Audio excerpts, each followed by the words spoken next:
سڵاوی خۆی گەورەتان لێبێت خوشکانی عزیزم، خۆشحاڵم لە خزمەتتانە. سوپاسی ڕێخەرانی ئەو بەرنامە و ئەو سێمینارانە دەکەم، دەستیان خۆش بێت. سوپاس و پێزانینمان بۆ مەڵبەندی سۆران، بۆ بەشی ڕێکخراوە جەماوەریەکان، سوپاس بۆ ئەنجومەنی خوشکان. خۆشحاڵین لە خزمەتتانین بۆ پێشکەشکردنی چەند وتەیەک. دیارە عنوانی بابەتەکە نووسراوە ڕۆڵی ئافرەت لە بنیادنانی کۆمەڵگەیەکی بەختەوەر. خۆشەویستان، بۆ چوونە ناو بابەتەکە بە پێویستی ئەزانم بە ئاەتێکی قورئانی پیرۆز دەست پێ بکەم کە ئەم ئاەتە لە لای هەمومان ڕوون و ئاشکرایە، بەڵام زیاتر دووبارەکردنەوەی و وتنەوەی قازانجمان پێ ئەدات، ورەمان پێ ئەبەخشێت، هێزمان زیادەکات. بسم الله الرحمن الرحيم والمؤمنون والمؤمنات بعضهم أولياء بعض يأمرون بالمعروف وينهون عن المنكر. لهر سردم و قۆناغێک دابین، لە هەر پێگەیەک هابین، وەکو کەسێکی خاوەن باوەڕ، وەکو کەسێکی موسڵمان، وەکو کەسێکی خاوەن پەیام. ئەو ئاەتە خوای پەروەردگار شمولمان دەکات مادام خۆمان بە باوەڕدار بە ئیماندار ئەزانین، مادام باوەڕ و یەقینێک لە ناخ و لە دەروونمانایە، عەقڵێک لە ژێر سێبەری ئەو باوەڕەدا، ئەوەمان لا دووپات دەکاتەوە کە باوەڕدارانی ئافرەت و باوەڕدارانی پیاو بە هەندێکیان دەبنە سەرپەرشت و سەرپەرشتیاری کاری ئەمر بە مەعروف و نەهی لە مونکەڕەکە.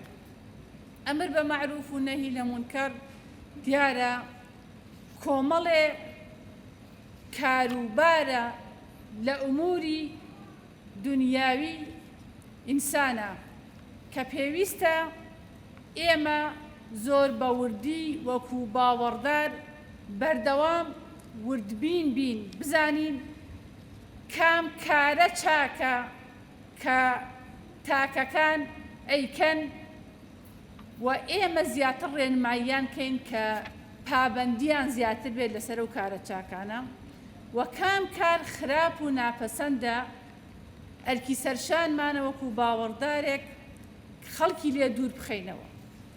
جا لە واقعی ئەمڕۆماندا کاتێکە سەیری واقعی خۆمانەکەین، کاتێکە سەیری واقعی کۆمەڵگەکەمانەکەین، سەیرەکەین ئەمڕۆ کارە ناپەسەندەکان بە تایبەت بۆ کەسێکی موسڵمانی باوەڕدار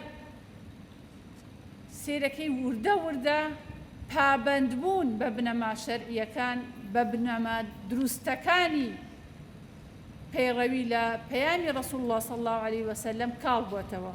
بۆیە ئەرکی ئەمڕۆ لە ئەمر بمەعروف و نەهی لە مونکەر زیاتر قورسترە لەسەر تاکی موسڵمان، بە تایبەت لەسەر خوشکانی ئازیز و خۆشەویستمان. خۆشەویستان، دیارە جەنابی مامۆستا پێشتر باسی لە ڕۆڵی ئافرەتان کرد لە سەردەمی پێغەمبەر صلی الله علیه وسلم، لە سەردەمی کۆچیان بۆ حەبەشە، پاشان سەردەمی کۆچ بۆ مەدینە لە سەردەمی جیهاددا، و نمونەی کۆمەڵە ئافرەتێکی بۆ ئێمە باس کرد کە توانیویانە ڕۆڵێکی کارا و گرنگ و بەرجەستەیان هەبوو بێت لە بانگەوازی نهێنی و لە هیجرەت و جیهاددا. ڕاستە ئافرەتانی ئێمەش ئەمڕۆ ئەبێ نمونەیەکی وەکو عائیشە و ئەسما و نوسەیبە و فاتیمە و ڕوتەیبە و ئومو حەبیب و جوزامە و ئومو قەیس و زەینەبی کچی جەحش و ئامینەی کچی ڕەفیع و ئامینەی بنتی ئەرقەم و ئوروەی کچی عەبدولموطەلیب و ئوڕوەی عوسمانی کوڕی عەفان و ئوم کەلسووم و شیفائی کچی عەبدوڵڵا بن. واتە کاتی ئێمە توانیمان نمونەی بەرجەستەی ئەمانە بین کە لە قۆناغی کۆچی پێغەمبەر صەڵی الله عەلەیه وسەلەم تەنانەت هەندێکیان خاوەنی دوو کۆچ بوون، کۆچ بۆ مەدینە و کۆچ بۆ حەبەشە. لە پێشا چوون بۆ حەبەشە، پاشان هاتن کۆچیان کرد بۆ مەدینە. لەوانەی کە خاوەنی دوو کۆچ بوون ئەتوانین ناوی ئومو سەلەمە بێنین کە جارێک کۆچی کردووە لە پێناوی پەیامەکەی محەممەد الموستەفا صەڵی الله عەلەیه وسەلەم لە مەککەوە بۆ حەبەشە، پاشان لەوێشەوە هاتووە بۆ مەدینە. و ئومو مەعبەد کە یەکێکە لەو کەسانەی کە لە کۆچە، لە قۆناغی کۆچە هەر لە ڕێگە کۆچی دوایی کرد، خۆی و کوڕێکی و دوو کچی. ئەمانە نمونەی زۆر جوان و بەرجەستن لە مێژووی پرشنگداری پیرۆزی ئیسلام، کاتێکە بناغە و ئەساسی یەکەم دەوڵەتی شارستانی مەدەنی دامەزرا بۆ ئاشتی و پێکەوە ژیان. ئافرەتان دوور نەبوون لە پیاوان، هاوشانیان بوون، هاوڕایان بوون و چەنانەت ئەو ئافرەتانەی کە کۆچیان کرد لەگەڵ هاوڵەکانیان، لەگەڵ براکانیان، لەگەڵ هاوسەرەکانیان بۆ حەبەشە، پاشان هەندێکیان کۆچیان کرد بۆ مەدینە. هەندێک لە ئافرەتانی مهاجیرمان هەبوو کە هەموو ناڕەحەتیەکانی کۆچیان چەشت. ئافرەتانی ئەنساریشمان هەبوو کە بوون بە ئەنساری ئافرەتانی مجاهید و ئافرەتانی مهاجیر. هەموو ئەمانە نمونەی جوان و بەرجەستەن لە ئاینی پیرۆز و لە مێژووی درەوشاوەی ئیسلامدا. بەڵام ئێمە ئێستا لە قۆناغێکی نوێ داین، ئێمە ئێستا لە قۆناغێکی تازە داین. بە کۆمەڵی ئافرەتمان هەیە لە ڕیزی یەکێک لە بەهێزترین و درەوشاوەترین هێزە سیاسیەکانی هەرێمی کوردستان کە کۆمەڵی ئیسلامی کوردستانە کار دەکەن. جا بزانین ئەرکی ئەم ئافرەتانە چییە کە شوێن کەوتەی پێغەمبەری خوان درود و سڵاوی خوای لەسەر بێت و شوێن کەوتەی سەحابیاتی پێغەمبەرن صەڵی الله عەلەیه وسەلەم. من ئەڵێم ئێمە وەکو ئافرەتانی کۆمەڵی ئیسلامی کوردستان ئەمانەوێت بابەتی ئافرەت و کێشە و گرفتەکانی ئافرەت لە دنیای مۆدێرنی ئەمڕۆدا بە فۆرمێکی ئاینی و ملتەزیم لە قەفەزی ئازادی دەربێنین. چونکە ئەو ئازادیەی کە خەڵکانێکی تر بانگەشەی بۆ دەکەن بۆ ئیسلام و بۆ کۆمەڵگەکەمان و بۆ ئافرەتان، نەک ئافرەت ئازاد ناکات، نەک مافی پێنادات، بەڵکو دەبێتە قەفەزێک لە دەست و پێی ئافرەتانەکرێت.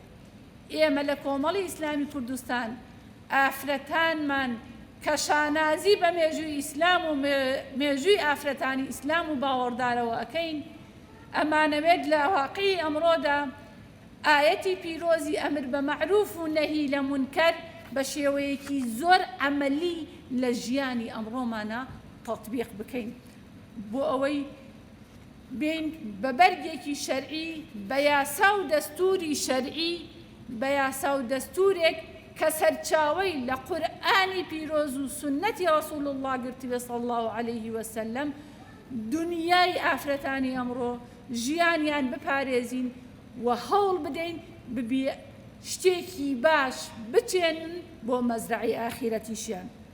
جا ئافرەتان کە لە ڕیزەکانی کۆمەڵی ئیسلامی کوردستانە کار دەکەن، دیار لە چەند ئاستێکی جیاوازە کار دەکەن. پێمان دەڵێن ڕۆڵی ئافرەت لە بنیادنانی کۆمەڵگەیەکی تەندروست. ئافرەت کاتێک ئەتوانێت ڕۆڵی هەبێ، ئەبێ خۆی هەبێت. چۆن ئەتوانێ هەبێت؟ ئەبێ بێتە خاوەنی ئەو کەسایەتیەی کە دەوروبەرەکەی تەنانەت لە خێزانەکەی خۆیدا بگرە تا حیزبەکەی، تا ئەطرافیانی، تا جەماوەرەکەی قەناعەتیان پێی هەبێت. ئەمەش بە گفتار نییە، بەڵکو گفتارەکە بێ بچێتە قاڵبی کردار، ئەبێ بە کردار تۆ بیسەلمێنی خاوەنی پەیام و بەرنامەیەکی کە ڕێی ڕاست و ڕووناکرد پیشانەدات. ئەو گفتار و کردارە ئەبێ تۆ وەکو باوەڕدارێک ڕەسوول الله بکەی بە ئوسوەی حەسەنەی خۆت، سەحابیاتێک کە لە خزمەتی ڕەسوول اللهدا بوون بیکەیتە ئوسوەی حەسەنەی خۆت و لە ژیانی خۆتا چی بکەیت؟ ممارەسەی بکەیت و بەکاری بهێنی. ئەمەش چییە؟ کاتێک کە ئێمە دێن سەیری سیرەی پێغەمبەر صلی الله علیه وسلم ئەکەین، سەیری ئەو ئافرەتانە ئەکەین کە لە دەوری پێغەمبەر بوون صلی الله علیه وسلم، چ دایکانی ئیمانداران چ ئەو سەحابیاتانەش کە بە شێوەیەک لە شێوەکان بەشدار بوون لە بانگەوازەکەی پێغەمبەر صلی الله علیه وسلم، هەر یەکەیان لە بەشێک لە قۆناغێک لە ڕوویەکەوە توانیویانە هاوکار و بەشدار بن لە بڵاوکردنەوەی ئاینی پیرۆزی ئیسلام. حەزرەتی خەدیجە سەڵات و سەلام ڕزای خۆی لەسەر بێت، حەزرەتی خەدیجە یارمەتیدەری پێغەمبەر صلی الله علیه وسلم بوو، یەکەم ئافرەتێک بوو کە باوەڕی پێهێنا، بەڵام لەگەڵەوەشە بە ماڵ و سەروەت و سامانی خزمەتی پێغەمبەری کرد تا ئەو کاتەی جێی پشتیوانی و دڵخۆشی پێغەمبەری خوا بوو، کاتێک کە کۆچەکە پێغەمبەری خوا سەڵات و سەلامی خۆی لەسەر بێت زۆر نیگەران و دڵتەنگە بێت و ئەو ساڵە بە عام الحوزن ناودەنرێ و تەنانەت دوای چەندەها ساڵ کۆچکردنی پێغەمبەر صلی الله علیه وسلم دیاری بۆ هاوڕێکانی خەدیجە ئەنێرێ، کەواتە خەدیجە پاڵپشتێکی باز بووە بۆ پێغەمبەری خوا سەڵات و سەلامی لەسەر بێت. ئەمە نیشانەی ئەوەیە کە حەزرەتی خەدیجە لە کاری دەعوە و بانگەوازە پاڵپشتی ڕەسوول الله بووە، کەواتە ئەمڕۆژ هەر گروپێک هەر لایەنێک هەر حیزبێک ئەرکی خۆی کار و بانگەوازی ئیسلامیە و برەودانە بە بانگەوازی ئیسلامی، پێویستە خوشکانی ئێمە خوشکانی باوەڕداری ئێمە بە ئەرکی سەرشانی خۆیان بزانن کە لەو کارە لەو پرۆژەیەدا بەشدار بن، چونکە کۆمەڵی ئیسلامی کوردستان ئامانجی بەختەوەرکردنی تاک و بەختەوەرکردنی کۆمەڵگەیە. ئێمەش بۆ بەختەوەرکردنی تاک و بۆ بەختەوەرکردنی کۆمەڵگە پێویستە هەموو وەسیلەکان بەکاربهێنین کە یەکێ لە وەسیلانە بەشداریە لە کایەی حیزبی لەگەڵ برایانمان لە ڕیزەکانی کۆمەڵی ئیسلامی کوردستان. کاتێک کە ئافرەتان بەشدار ئەبن لە کایەی حیزبیە چەند ئامانجێک بەدی دەهێنن. یەکەم، بەرجەستەکردن و جێبەجێکردنی باوەڕێک کە لە ئەرکی گشتیدا ئافرەت و پیا و یەکسانن، وەکو ئەو ئایەتە پیرۆزەی کە باسمان کرد کە باوەڕدارانی ئافرەت و باوەڕدارانی پیا و ئەرکی سەرشانیانە کە ئەمر بە معروف و نەهی لە مونکەر بکەن. دووهەم، سوود وەرگرتن لە توانای مرۆیی و فیکری و ئافرەتان کە نیوەی کۆمەڵگەن و دایکی نیوەکەی تریشن و نمونەی زۆر جوانیشی باس کرد مامۆستا موسلیم کە ئافرەت ئەتوانێ پەروەردەکارێکی باش بێت بۆ پێگەیاندنی تاک، کە تۆ تاکێکی تەندروستت پێگەیان تاکێکی تەندروستت پەروەردەکرد بەدڵ نیایەوە ئەتوانی خێزانێکی تەندروست پێک بهێنی و پاشانیش دەتوانی کۆمەڵگەیەکی تەندروستت هەبێ. بە درێژایی خەباتی ڕابوونی ئیسلامی کوردستان ئەوە سەنوێنراوە کە ئافرەتان دڵسۆزانە خزمەت ئەکەن و خزمەتیان کردووە و تەنانەت خۆبەخشانەش توانیویانە شان بە شانی برایان هەوڵ بدەن و قۆناغی هیجرەت و قۆناغی جیهادیشان بڕیوە و ئەمڕۆژ لە قۆناغی خەباتی مەدەنیە لە ڕیزەکانی ڕابوونی ئیسلامی کوردستانە خەباتەکەن. بەکردەیی و بە شێوازێکی مەدەنی بەرپەرچی هەموو ئەو فکر و ڕەوتانە ئەدرێتەوە کە دژایەتی ئیسلام ئەکەن بە تایبەت لە کەناڵی ئافرەتەوە. کاتێکی ئافرەتێکی موسڵمان و باوەڕدار دێت کارەکات خزمەتەکە بە عەمەلی بەو کەسانەڵێکە پێمان ئەڵێن ئافرەت لە ئیسلامدا مافی پێشل کراوە مافی پێنەدراوە ڕێگەی پێنەدراوە، تۆ بە عەمەلی ئیسباتیەکەی کە ئەو فکرە ئەو بۆچوونە ئەوە ڕاد ئەدەیتەوە کە ئەوە شتێکی هەڵەیە بەڵکو تێڕوانینێکی سەقەت و هەڵەی ئێوەیە یا شتێک ئاتانێن دژی ئافرەت و دژی ئیسلام بەکاری بهێنن. پیشاندانی یەکسانی ڕاستەقینە بە پاراستنی سەرجەم تایبەتمەندیەکانی ئافرەتان. واتە ئێمە نایەن زوڵم لە ئافرەتان بکەین بەوەی تایبەتمەندیەکانیان لێ بسەنینەوە بەهۆی بمانەوە یەکسانیان بکەین. نەخێر، ئێمەمانوێت بە تایبەتمەندیەکانی ئافرەتان ئەرک و مافەکانی خۆیان بە پێی سرشتی خۆیان بۆ دیاری بکەین، نەگەوەی سرشتەکەیان لە بەرچاو نەگرین، هەندێک ئەرک بدەین بەسەریانە، چونکە ئەو قەولە هەیە شەر نییە هەموو یەکسانیەک دادگەری بێ. ئێمەمانوێت کۆمەڵگەیەکی دادگەرمان هەبێ، بەڵام یەکسانی بە شێوەیەک کە کەسەکە بناسی شارەزایکی بە مافەکەی بە پێی تایبەتمەندی سرشتی خۆی، ئەوەی کە قورئان و شەریعەتی خۆی پەروەردگار دیاری کردووە، ئێمەش ئەرکی بۆ دیاری بکەین. هەندێک جار ئەبینین تەنانەت لە وڵاتانی ڕۆژئاوا لە وڵاتانی ئەوروپی ئافرەتان زیاد لە تاقی خۆیان ئەرک ئەدرێ بەسەریانە. بۆیە ئەمە یەکسانی و ئەمە دادگەری نییە، بەڵکو ئەمە چی؟ ئەمە ئەو پەڕی نایەکسانی و نادادگەریە. ئێمە ئەمانوێت کایەی حیزبی وەکو هۆکارێک بۆ خزمەتی دین و ژینی خەڵک بەکاربێنین. ناکرێت لە ڕێگەی ئیسلامەوە ڕێگە بە ئافرەتان نەدرێ و ڕێگەیان بۆ خۆش نەکرێ کە لە بانگەوازی ئیسلامیە پێشەنگ بن و لە پێشەوە بوون. چونکە ئەو ئەرکە گشتیەی کە خۆی پەروەردگار دیاری کردو، ئەمر بە معروف و نەهی لە منکەر ڕۆژ بە ڕۆژ لە کۆمەڵگایە بوونی ضروری ترە بێتەوە.